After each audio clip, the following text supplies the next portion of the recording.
Let me just take this. It's gross. I know, but I need caffeine. That is the most disgusting thing ever. I know. The cupcake or whatever, the confetti with the matcha, I already tasted it. I already made myself one. It is gross. Never, ever again. I really like the white chocolate. Like, you put white chocolate in it. That's yummy. But This is hard to get through. oh, I'm not going to get through that. I do when I taste what I made. But thanks for the thought. She made me. Oh, we're actually... I mean, maybe. You need to introduce yourself. Like, don't edit all that I out. am. That's not even better. I put water in it. It's juice. No. All right. Well, our drinks juice. are not hitting today, but that's okay. That's not the point. Let's start. The point is giving, and you gave me that, even That's though. why I made those. For Yeah. us. Yeah. Okay. I wanted to surprise you. Well, you know, it did. So, yeah, she didn't know I made those, and we came in here, and she saw them. And I wanted to do little wine glasses because, you know, we never use them. It's something special, and so... Yeah. But it's gross. I'm sorry. Yeah. Well, anyways. Okay. Should I start? Yeah. Okay, I have a new little intro that I just need to get through, so bear with me. I have it written down, so until I memorize it, we're just going to have the little notebook here. Okay, so hi, little maker. Sorry, this sounds like it's not authentic. Like, I can't read it from. Like, I have to be like, hi, little makers. Welcome to Magnify the Maker, where we keep the focus on Jesus. We are all little makers of our ultimate maker, and this podcast is a space to glorify him. This season is season 5, and we are in... Let me just... flip page. We're in my mom's art studio, and we're learning about her craft. She's a potter, and I'm her daughter. We call ourselves Potter and the Daughter. That's our little ministry that we created. And what we do is we basically show the pottery process, and we demo it, and we tie God's life lessons into it, because when Jeremiah was instructed by God to go down to the potter's house, he did, and he was able to learn some very valuable lessons that God wanted to teach him. So that's this season. In this episode, we are talking about giving. We are coming towards the end of our season. We have like 3 more. And so next week we're going to be talking about receiving, because that's also an element where if we are in balance of giving and receiving in the right way, in the God way, then we will be able to reap the fruits from that.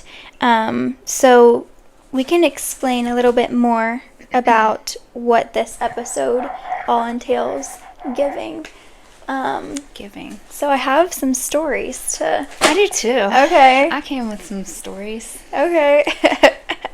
So do you want to share your little No, I want you to go spiel first. Okay, so I'll Spiel? go first. What's that? Spiel, I like don't know a what that means. outpour of knowledge. I don't have any of that.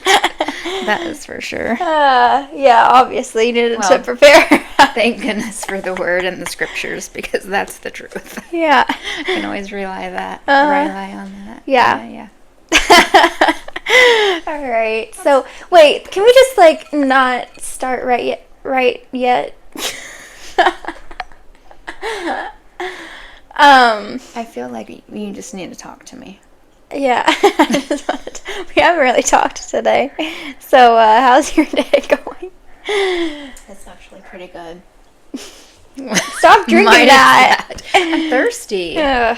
But yeah. Go to the So well. we have okay. We have a lot of white butterflies flying around. Oh, they're precious. And also, can I just share something real quick? That made me remember. So this morning I saw 2 different occasions. One on my walk with God. Black and white.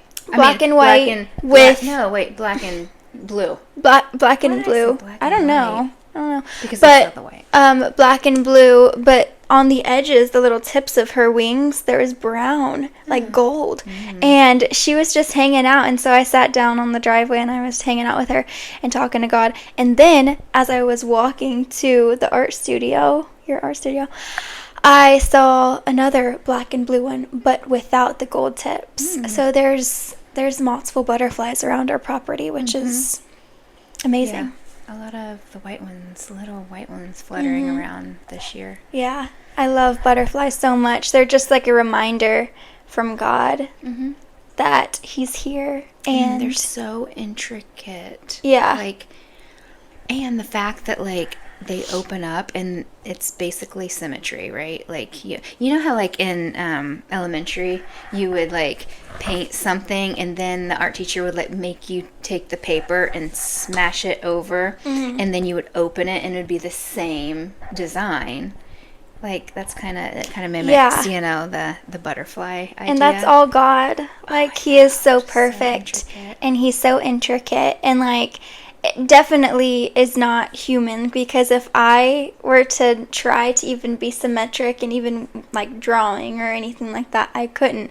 I mean, literally in kindergarten, you bringing that up in, like, school reminded me of, like, the little art crafts that I would do. Sometimes I would not do, like, what I was supposed to. And I remember one time where I threw away something that I shouldn't have, and my teacher yelled at me for it. That's a whole story. Yeah. She, like, yelled at me for it. She gave me a yellow or red slip, and she wanted me to dig in the trash to get it. And I was like...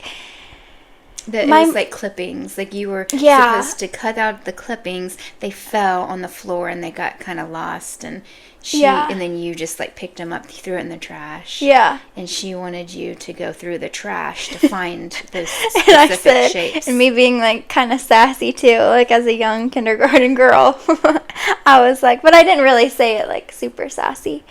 But Yeah, right. What did you say? I was like, my mom doesn't let me dig through the trash, so I'm not. Probably not that sassy, but... I don't think you would talk to authorities like that. No. But you never know. So you got a pink slip, which means... I don't know what that meant exactly. It means, like, almost like a detention. Like you are in trouble, you got to go home to your parents, let them sign it. But I would refuse to sign. Yeah, you and Dad were like, we are not signing that. Well, because you were kind of distressed, and I'm like, you know what?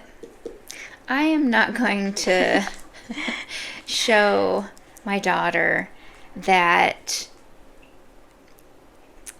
she doesn't have a voice. You know what I mean? Like, yes, listen to authorities, but when it's crossing the line and you really think it's wrong. Yeah, and you don't want to do something. You don't want to disobey also your parents that don't let you dig through the trash at home. And then another teacher is telling you, dig through the trash. It's like, wait, but my parents say no. Which, of course, we encourage, listen to your teachers no matter, right?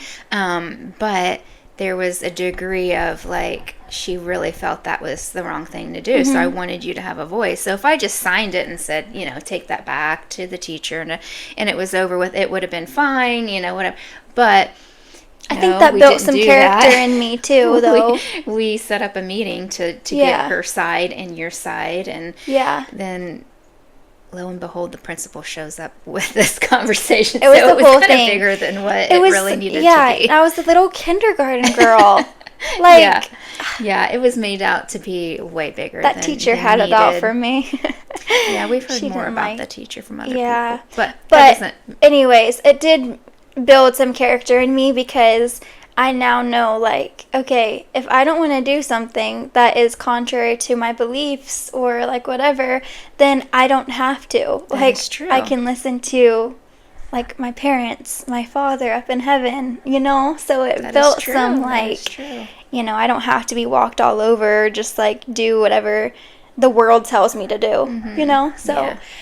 But anyways. That has nothing to do with giving. That was a little side note.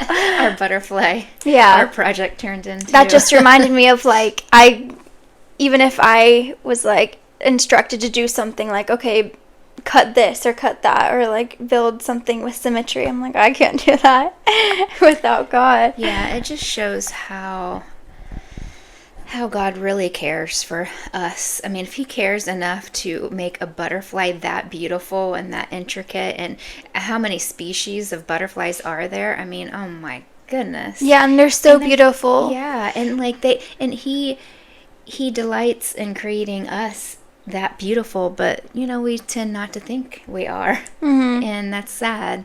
It's just the sin and the enemy, plugging little voices in our heads, and The lies. yeah, and maybe other people that have spoken falsely to us, and we take that on, or little traumas that happen when we're younger that carry with us.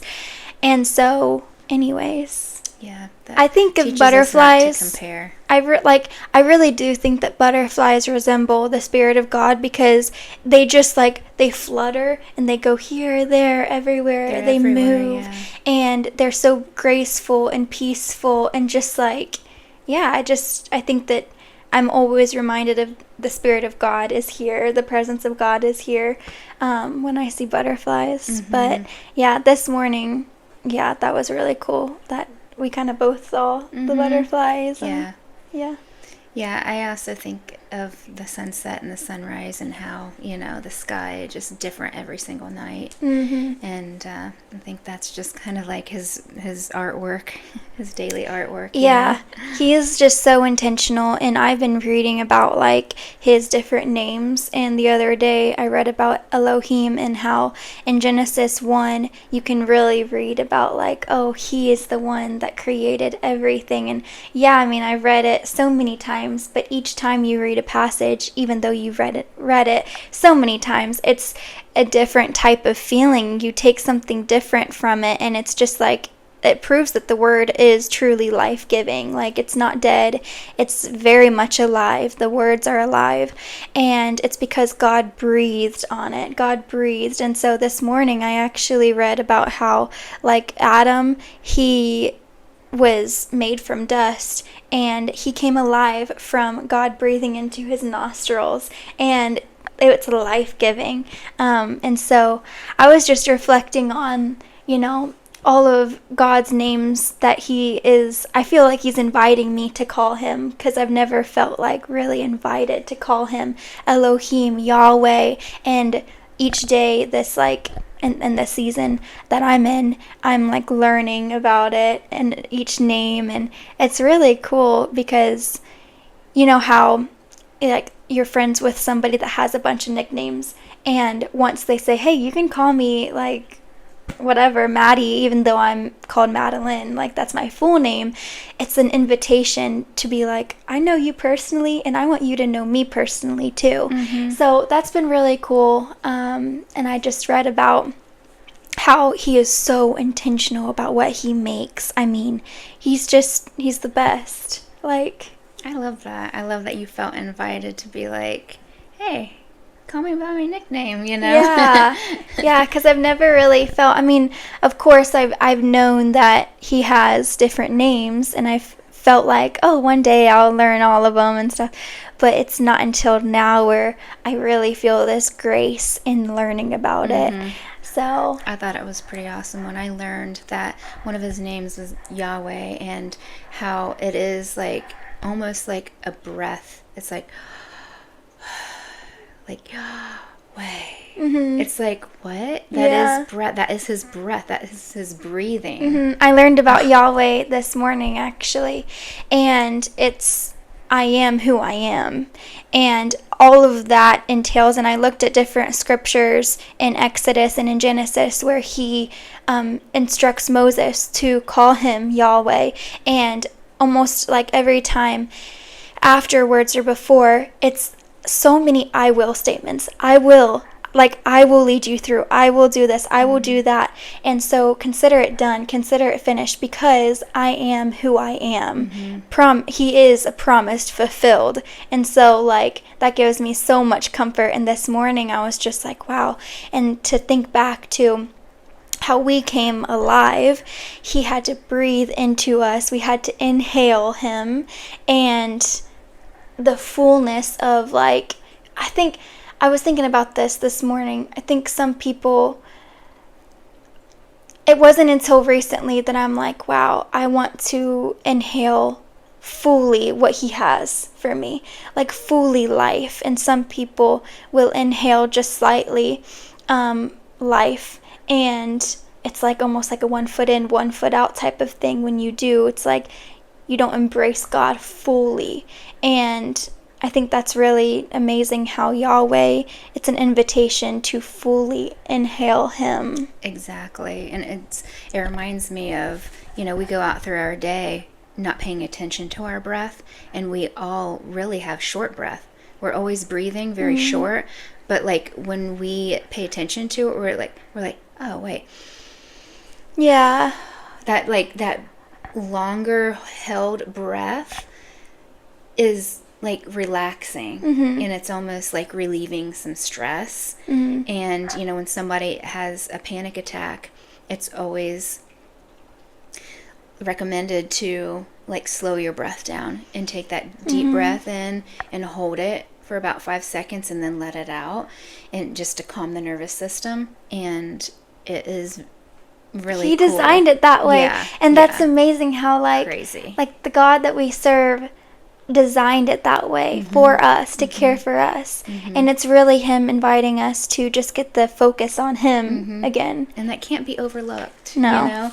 Just like the intricacies of like having a baby and the baby developing in the womb, and just nature and all the leaves and the species. Like I'm in awe sometimes at like I mean, all that. It leaves you just in complete awe, because like when God told Moses to call him Yahweh, it says that he fell to his face and he was in awe of him. And that's what God leaves us. But anyways, we could kind of get into the actual topic is giving. And so before we get into our little stories that we discovered and we pulled, what do you think giving all entails? Like, how do we give? Like, what's your first initial thoughts on that? Giving to me is showing that you care about somebody, that you love somebody, that you took the time to think about them, especially if the gift is handmade or something, and I think that is a part of why I love to create as well, is because that, after I finished the whole process of making something and then that finished product, if I am able to give it away, oh my gosh, I love it. I love sharing that gift and giving someone almost like an extension of joy, because I had the joy of, making it. And so now they get to enjoy, using it. That's why a lot of my products are functional. They're kind of like for a purpose type of thing. But the ultimate purpose is me making something to share what God has given me. I feel like I have this gift and this desire to work with my hands, and pottery gives me that chance to do so. And it's just kind of like the icing on the cake to be able to give that and to share. Yeah, that's really, really good. Giving, like, I think as a kid, Christmas time comes around and you're so wrapped up in like receiving, because also they're still trying to figure out what can they give, because they need to be poured into. They're kids, they need to be poured into. And so that's why it's important that this week we're focusing on giving and next week we're focusing on receiving, because both are important. And so I think with the topic of giving, we can think that verse of like, don't give to expect to receive type of thing, and we can be like, oh, receiving is bad, but it's not. I mean, both are really important things, but in a child, they just need poured out, they need to receive. And so then when they grow up, they can have an awareness of, okay, what is worthy of giving? What do I want to give? Because, I mean, if we leave it up to them, they would gift up a toilet paper and be like, here, I gave you something. And it's like, but that's not a worthy gift. Like, yeah, but but then it's the again, thought that it's like, counts. exactly. It's like, but they still have that joy of like, watching the other person like open it up and like, what are they going to, how are they going to react? And, it's funny. You speaking of Christmas, I do have my Santa cookie mugs. Oh, yeah. That I made to demonstrate here. I feel like every episode our little setup is different. One we had chickens. That was crazy. That was our craziest setup. But yeah, I make these Santa cookie mugs, and not a lot of them because they're very intricate and it takes forever. And but I also made these little cookies. They're in so ceramic cute. that fit in there. But yeah, it says Santa's cookies, and it's for Christmas time because we all leave our cookies and our carrots out for the deer or the reindeer and Santa. But I thought that was a cute little product to make. And another of course, my flower vases. I love giving those, and the story behind those everybody knows by now. But then also I made a whole bunch of breast cancer kettlebell mugs, and I gave them to Southbrook has a ministry called Cancer Hope, and so I made a whole bunch of these and gave them to that ministry so they can give out to their cancer clients that like want encouragement and trying to get through that. And on the bottom I have Joshua 1:9, be strong, because the kettlebell represents an object of strength. And so I thought that tied in very well. And it cute. Just, the whole time I was making them, I was, praying over them, and just, I don't want to tear up, but like just thinking of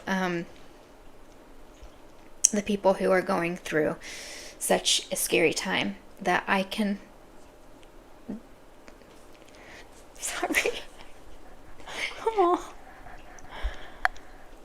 It's my little way of saying I care. And I am supporting you, and you don't even know. Yeah, and that's the best gift that you can give. Like, that's... Sorry, I didn't even, like... stuff like that just touches me. Like, because I do it in secret almost, out here in my studio. It's like... I love that. And then when it's out in the open, I don't realize how much, like... I am doing God's work sometimes, Yeah, and God even says what you do in secret is what truly matters. Yeah. That's what is worth it. Like, whatever you do in secret when nobody is watching, because you're not looking to receive anything from anybody. Right. It's just truly that receiving benefit of giving. Like, should I start reading the story that I was thinking about this morning? Okay, so this is kind of like on the topic of what a good, worthy gift is. Because you're not, after you grow up, you're not going to gift up a toilet paper thing and give to somebody. Like, you as a joke. Maybe as a joke. But, like, you want to give a gift that is worth it, like, that is worthy of it. And so we're going to look at the story of Cain and Abel and how both of them were to give sacrifices, a gift to God, and we'll see the difference in the two and how one was more pleasing to God and the other one wasn't, and their reactions to it. So this is going to be in Genesis 4. It says, "Now Adam had sexual relations with his wife Eve, and she became pregnant. When she gave birth to Cain, she said, 'With the Lord's help I have produced a man.' Later she gave birth to his brother and named him Abel. When they grew up, Abel became a shepherd, while Cain cultivated the ground. When it was time for the harvest, Cain presented some of his crops as a gift to the Lord. Abel also brought a gift, the best portions of the firstborn lambs from his flock. The Lord accepted Abel and his gift, but he did not accept Cain and his gift. This made Cain very angry, and he looked dejected. So remember, Cain was the person that cultivated the ground, and he gave his crops as a gift to the Lord. "Why are you so angry?" the Lord asked Cain. "Why do you look so..." It's the timer. It's okay. "Why do you look so dejected? You will be accepted if you do what is right. But if you refuse to do what is right, then watch out. Sin is crouching at the door, eager to control you. But you must subdue it and be its master." One day, Cain suggested to his brother, "Let's go out into the fields." And while they were in the field, Cain attacked his brother Abel and killed him. Afterward, the Lord asked Cain, "Where's your brother? Where is Abel?" "I don't know," Cain responded. "Am I my brother's guardian?" I wrote a note, I guess, like a long time ago, "Sassy and mean." But the Lord said, "What have you done? Listen, your brother's blood cries out to me from the ground. Now you are cursed and banished from the ground, which has swallowed your brother's blood. No longer will the ground yield good crops for you, no matter how hard you work. From now on, you will be a homeless wanderer on the earth." Cain replied to the Lord, "My punishment is too great for me to bear. You have banished me from the land and from your presence. You have made me a homeless wanderer. Anyone who finds me will kill me." The Lord replied, "No, for I will give a sevenfold punishment to anyone who kills you." Then the Lord put a mark on Cain to warn anyone who might try to kill him. So Cain left the Lord's presence and settled into the land of Nod, east of Eden. So I think this story is pretty beautiful, because even when Cain had that consequence of being exiled out from God's presence, he was worried about his safety, and God was like, "No, I'll keep you safe. I'll protect you," because also he is just, and he didn't want to make any favorites of okay, Cain, you'll be since you killed your brother, nobody will be able to kill you, but if they do, then they also will get the punishment that you did too. So he didn't want to play favorites or anything with that. So I think that's very interesting, that one gift was pleasing to God, but the other wasn't. Do we know why exactly? Yes. So it basically says, when it was time for harvest, Cain presented some of his crops as a gift to the Lord. Some. And Abel, he gave him the best of the best. And the first. It was the first. So it was the most valuable of the lambs. It was the best. And Cain, he kind of withheld some things. So yeah, that's why God wasn't pleased with it, because God deserves and requires everything. So when you withhold some, it'd be like if I gave you a gift and I withheld some of the worth, but you deserved even more than both of it. You know what I mean? All of it, I mean. And so that's just kind of I'm cheating you. Yeah, or if we had a bunch of strawberries out there and I went and picked all of the first fruits that were really yummy and I saved them for me and I gave you the rotted, Yes. almost rotted ones, Yeah. And that's kind of what God wants us to do, even when it comes to tithing our income. He wants, in the Old Testament, it was referring to 10% of our income, and that should be the first fruits given. And he also wants us to do it out of a generous heart, because he knows the heart posture, and he probably knew the heart posture of Cain versus Abel as well. Yeah. When I was reading about this story for the first time a long time ago, I listened to this podcast, and she was basically explaining that the way that the words are in the context of it all, it was as if Cain just really like quickly scrambled to get this sacrifice because it was time. Like he was like, oh no, it's time to give the gift, so I'm gonna scramble because I didn't prepare enough, because I didn't prepare enough to give all of my crops, the best crops to him. It reminds me of like maybe a birthday party that you're kind of, or a birthday that's coming up, and you kind of wait until last minute, and then like it's like an hour before, and you're like, oh, just go to the store and get a gift card real quick.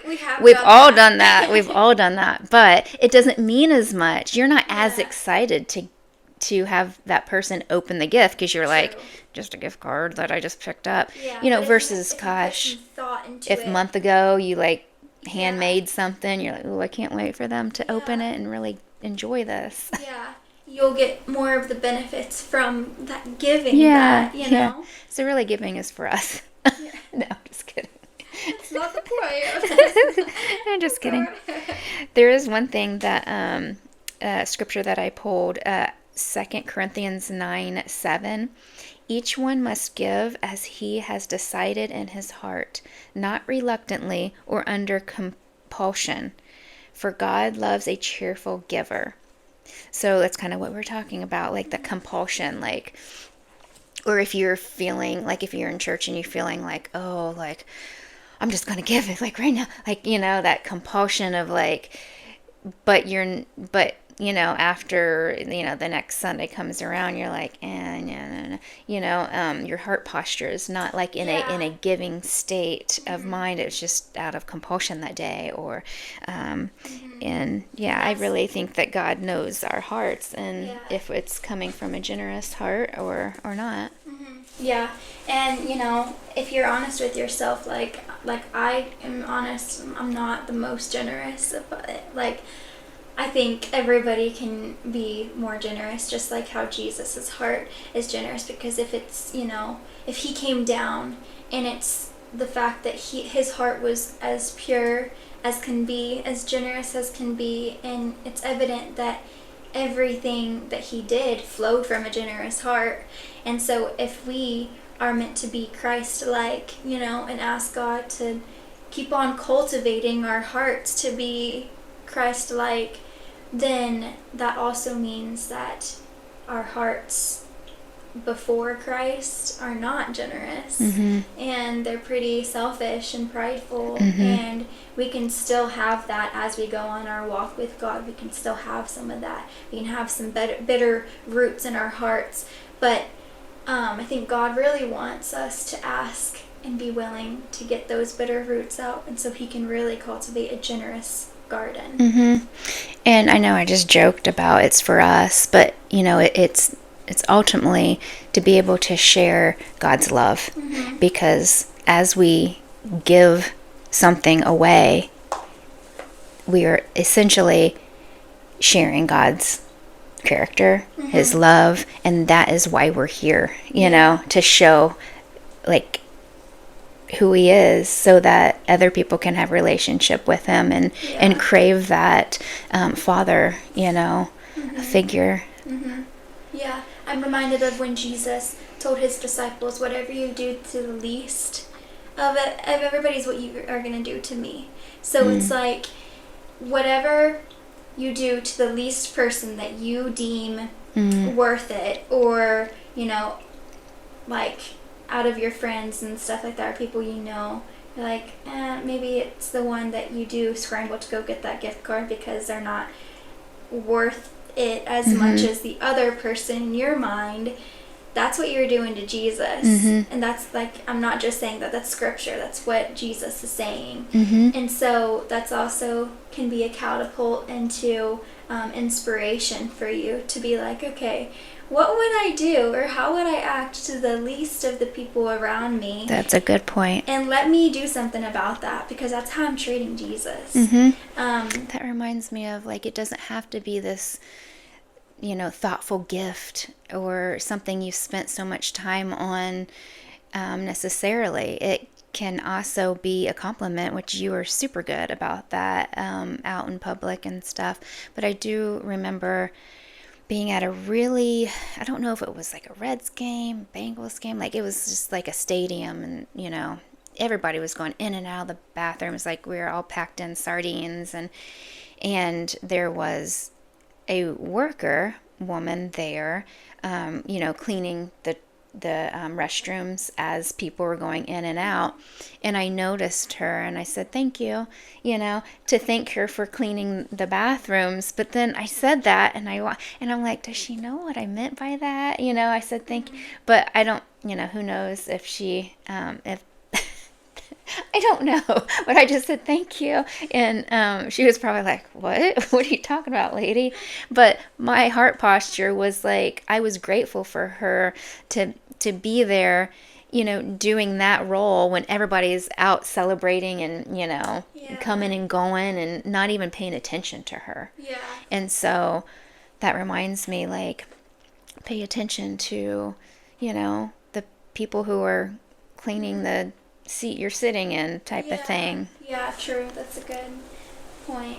And then do you have like more to say? No, you go and close out. Okay, because it feels like we've been here for 10 minutes, but we've been here for more than 10 minutes. So I just wanted to read this. It is, I forget. It's 1 John 11 through like 21. No, 22. Okay.